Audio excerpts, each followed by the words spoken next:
Air traffic control, you're cleared for takeoff.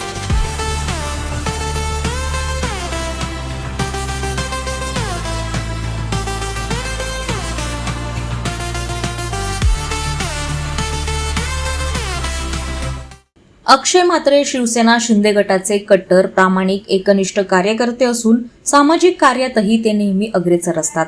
यंदाच्या चाणजे पंचायत समितीच्या निवडणुकीत शिवसेना शिंदे गटातर्फे त्यांनी उमेदवारी अर्ज भरला होता. निवडून येण्यासाठी त्यांनी दिवसाची रात्र करून अथक मेहनत घेऊन जनतेशी संवाद साधला. पराभूत झाले तरीही अक्षय म्हात्रे हे पराभवाने खचले नाहीत. उलट नव्या ताकदीनं, नव्या उत्साहानं ते कामाला लागले आहेत.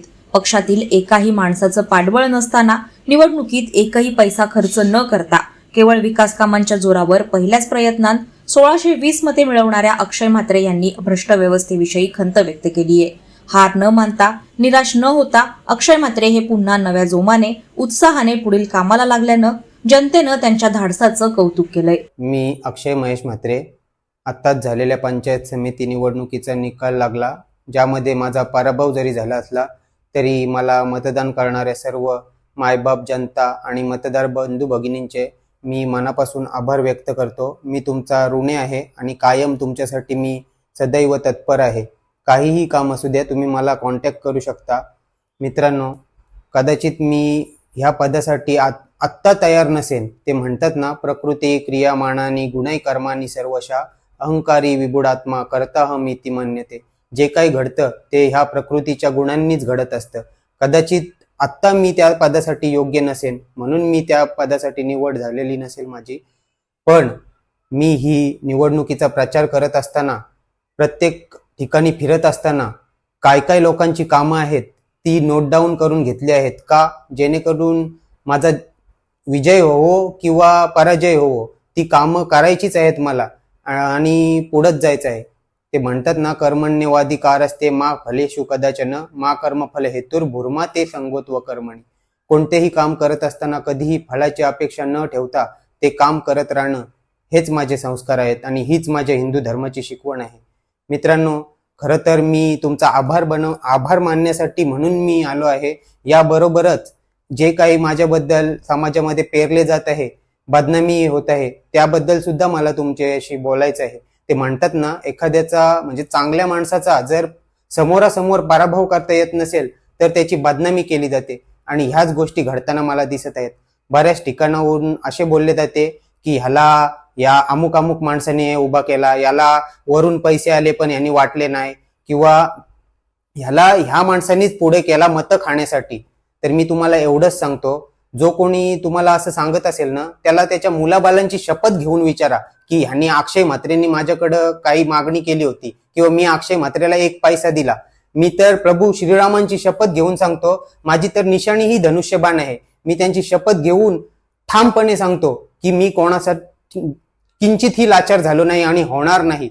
मोडेन पण वाकणार नाही, मरेन पण विकला जाणार नाही. हे संस्कार घेऊन मी जन्माला आलो आणि तेच मी अविरतपणे पुढे चालू ठेवेन. मित्रांनो, अशी बदनामी करू नका समाजात, एवढीच तुम्हाला माझी विनंती आहे. काही समाजकंटक असतात जे अशा गोष्टी पेरत असतात.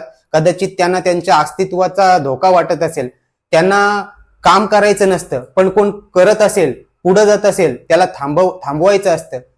मग ते थांबवताना आले तर त्याची बदनामी करायची, हे कितपत योग्य आहे? खरे तर ही निवडणूक मी तुमच्यासाठी लढवली. का? तर मी ही पंचायत समिती म्हणजे माध्यम समजत होतो लोकांची सेवा करण्याचा, प्रत्येक समाज घटकापर्यंत पोहोचण्याचा. पण ह्यापासून मला वंचित ठेवण्यासाठी म्हणून ह्या गोष्टी घडवल्या जातात. तुम्ही जर बोलता ना की मी याला उभा केला किंवा अमुक अमुक पक्षाने उभा केला, मग का माझ्या गावात येऊन आठवडा तुम्हाला ठाण मांडावं लागतं? का रात्री इथं जागावे लागतात? का करोडो वाटावे लागतात? का एकाला 2.5 कोटी, एकाला 4 कोटी, 5 कोटी वाटावे लागतात? अरे हिंमत होती तर समोर लढा ना. आणि तेही होत नाही तर तुम्ही अशी बदनामी करता. काय मिळतं काय तुम्हाला हे करून? तुम्ही काहीही केलात, कितीही बदनामी केली तरी मी ह्यापासून, प्रवाहापासून वेगळा होणार नाही. मी जनतेसाठी आहे आणि जनतेसाठी काम करत राहणार. आणि मी तुम्हाला एवढंच सांगतो मित्रांनो, लोकांनो, अक्षय म्हात्रेला विकत घेईल ना एवढी लायकी नाही, कोणाचीच लायकी नाही, हे या शब्दात मी सांगतो. आणि कोण बोलत असेल ना त्याला माझ्या समोर आणा, विचारा, त्यांच्या मुलाबालांची शपथ घ्यायला लावा की ह्याने आमचा 1 पैसा घेतला, की ह्याला पैसा आला आणि यांनी वाटला नाही. निवडणूक ही पारदर्शक झाली पाहिजे, या मताचा मी आहे. आणि संविधानानुसार चालणारा माणूस आहे मी.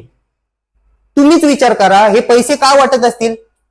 कारण त्यांना कामं करायची नसतात, कारण त्यांना वेळ नसतो, कारण त्यांना प्रशासकीय नॉलेज नसतं, कामं काय असतात, ती कशी करायची असतात माहितीच नाही, कामाचं सातत्य नाही, कामाची शिस्त नाही, म्हणून हे पैसा वाटतात. तुम्हाला माझी एवढीच विनंती आहे, हे पैसा वाटतील, 1-2 दिवस तो पैसा पुरेल. पुढे काय? पुढे आपणच त्यांना नावं ठेवू की ही कामं नाही करत, अमुक माणूस कामं नाही करत. यासाठी तुम्ही जागले पाहिजे ना. मी ही निवडणूक लढवण्याचं खरा कारण हाच होता की इतरांना नावं ठेवण्यापेक्षा आपण तरुणांनी यामध्ये पडायचं आणि लोकांची जनसेवा करायची. आता जे काही 2,000 5,000 जे काही वाटत असतील, विचार करा 5 वर्ष हे टिकतील, पुरतील? माझे वडील कामं करताना निराधार असो, ज्येष्ठ नागरिक असो, अविवाहित असो, अपंग असो, जे एवढ्या लोकांची कामं करतात, 1,500 रुपये त्यांना येतात महिन्याला, जे 5 वर्षाचे 90,000 होतात. मग तुम्हाला ते हवेत की हे 500, 1000, 2000 हे हवेत? तुम्हीच विचार करा. आता आमच्या एकनाथ शिंदे साहेबांनी जी लाडकी बहीण योजना आणली, त्यामध्ये सुद्धा 1,500 रुपये मिळतात, ते सुद्धा 90,000 होतात. मग तुम्ही ते सोडून ह्यांचे पैसे घेता? अरे हा भ्रष्टाचाराचा पैसा आहे. हा पैसा का त्यांनी कमवून नाही आणला. पैशातून सत्ता आणि पुन्हा सत्तेवर येऊन पुन्हा सत्तेतून पैसा, आणि नंतर जेव्हा निवडणूक येईल ना, तेव्हा त्यातून थोडाफार तुम्हाला भाग दिला जातो. तुम्हाला लाचार समजले जातात. ते डायरेक्ट बोलतात की ह्याला तर मी पैसे दिलेत, ह्याला मी विकत घेतलाय. 500, 1000, 2000 विकले जाणारे आपण आहोत का? तुम्हीच विचार करा. का लाचार होताय का? आणि पुढे आपणच बोलणार समाजात विकास होत नाही. कसा होईल? कोणीतरी एखादा नवीन तरुण विजन घेऊन येतो, पुढे मला असं काम करायचंय, माझ्या गावासाठी असं करायचंय. कुठेतरी तरुण येतो, कुठेतरी 4 गोष्टी शिकलेला असतो, त्याला काहीतरी नॉलेज असतं, त्या बघून त्या घेऊन तो समाजात उतरतो, समाजसेवेसाठी उतरतो. त्याला प्रोत्साहन द्या. आणि मित्रांनो, आम्ही काही विकली जाणारी माणसं नाही. माझे वडील रात्रंदिवस तिथं मुलकांडावर जाऊन, अजूनपर्यंत डोलीला जाऊन रात्री तिथं जागवतात. ऊन असो, पाऊस असो किंवा थंडी असो, रात्री तिथं बुड्या मारून तिथं रात्रभर मेहनत करून दिवसभर लोकांची सेवा करतात. पण कोणीही सांगावा की यांनी माझ्याकडून चहा घेतला, यांनी माझ्याकडून 1 पैशाची अपेक्षा केली, कधीच नाही. जेव्हा आमच्या गावात तो धोबीघाट बांधला ना, तेव्हा स्वखर्चात बांधला. आणि तो बांधत असताना पैसे कमी पडले ना, मला अभिमानाने मी सांगतो की माझ्या गळ्यात हे आज रुद्राक्षाची माळा घालतो मी, शंकराचा भक्त आहे मी. पण ज्या वेळेला तेव्हा कमी पडले ना पैसे, त्यावेळेला गळ्यातल्या चैनी काढून, मी आणि माझ्या भावाने गळ्यातली चैन काढून दिली ते काम पूर्ण करण्यासाठी. गावात जेव्हा कोणी लाईट लावायला येत नव्हते ना, तेव्हा त्या MSEBच्या निगराणीखाली, त्यांच्या अधिकाऱ्याच्या सर्वेक्षणाखाली मी स्वतः गावातल्या प्रत्येक पोलवर चढलोय. मी इंजिनियर आहे, पण मी ही कामं सुद्धा केली. कोण आहे असा स्वतःची जीव स्वतःचा रिस्क म्हणजे घेऊन किंवा प्राण पणाला लावून असा पोलवर चढून कामं करेल? आणि ह्या गोष्टी सर्व पक्षीय लोकांना माहिती आहेत. जाणीवपूर्वक डोळे बंद करतात. मित्रांनो, हा काम करेल आणि आपण कुठेतरी बाजूला हो म्हणून तुमची दिशाभूल केली जाते का? तर चांगल्या माणसाला बाजूला ठेवावं.